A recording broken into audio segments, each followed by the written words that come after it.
Breaking. The United States has launched one of its largest military airstrike operations in years against ISIS targets in Syria, a direct retaliation after American service members were killed in a violent ambush. What happened, why this matters, and what comes next? We break it down.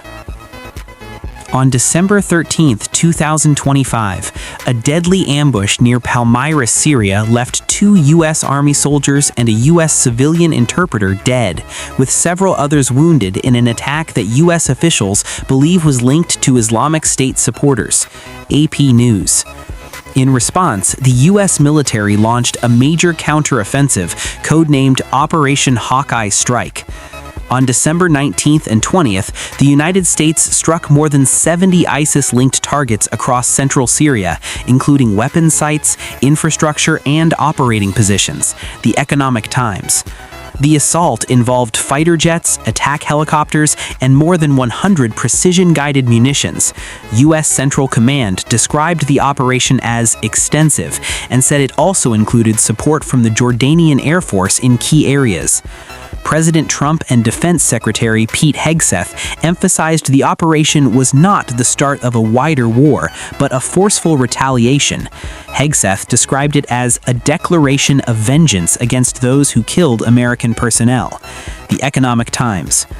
Officials stressed the strikes targeted ISIS fighters and infrastructure, not civilians, aiming to degrade the group's ability to stage further attacks.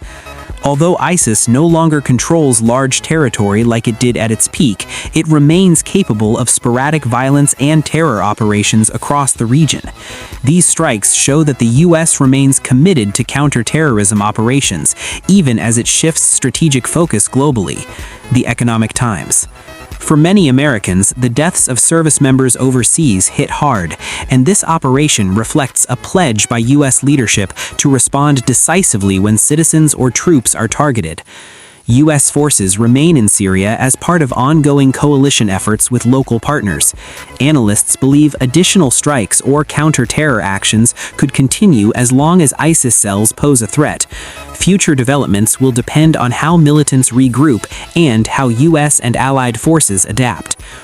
If you want clear, fact-checked U.S. news breakdowns like this, smash that like button and subscribe to Casefile Commentary TV. Hit the bell so you never miss our next deep dive. Comment below, do you think this response will stop future attacks?